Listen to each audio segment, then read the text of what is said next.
نماز عصر پڑھنے کے بعد یہ ایک تسبیح پڑھ لیں، انشاءاللہ غیب سے اللہ کی مدد آئے گی۔ السلام علیکم ناظرین، آج آپ سب کے لیے ایک ایسا وظیفہ لے کر آئی ہوں جس کو پڑھنے سے آپ کی تمام پریشانیاں ختم ہو جائیں گی اللہ کے حکم سے۔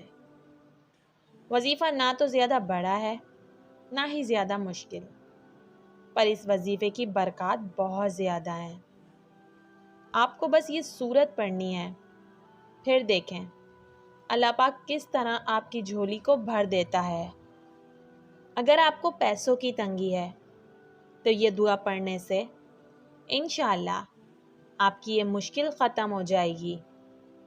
اس وظیفے کو سچے دل سے نیک نیتی کے ساتھ پڑھنا ہے، انشاءاللہ پھر آپ جو چاہیں گے وہ آپ کو مل جائے گا۔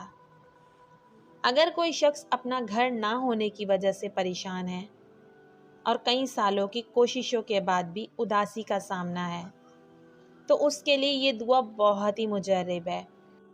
انشاءاللہ اللہ نے چاہا تو آپ کے پاس مال و دولت، گھر، گاڑی سب کچھ ہوگا۔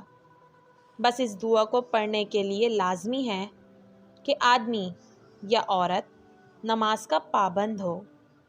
اگر نماز کی پابندی نہیں ہوگی تو یہ دعا کوئی اثر نہیں کرے گی۔ ہر وظائف سے زیادہ ضروری نماز ہے اور اس کے بعد وظائف۔ اس لیے اگر آپ چاہتے ہیں کہ آپ کی ہر پریشانی دور ہو جائے تو نماز کو اپنی زندگی کا حصہ بنا لیں۔ یہ وظیفہ جو میں آپ کو بتانے جا رہی ہوں، اس کو کرنے کا طریقہ یہ ہے کہ جب آپ عصر کی نماز سے فارغ ہو جائیں تو نماز کے فوراً بعد آپ نے اول و آخر 7 مرتبہ درود ابراہیمی پڑھنا ہے۔ اس کے بعد 10 بار یا رزاقو، 10 بار یا وہابو، 3 مرتبہ سورہ کوثر اور 3 مرتبہ چاروں کل پڑھنے کے بعد آخر میں 7 مرتبہ درود پڑھنا ہے، اور اس کو پڑھنے کے بعد گڑ گڑا کر اللہ کی بارگاہ میں اپنی پریشانی کے لیے دل سے دعا کرنی ہے۔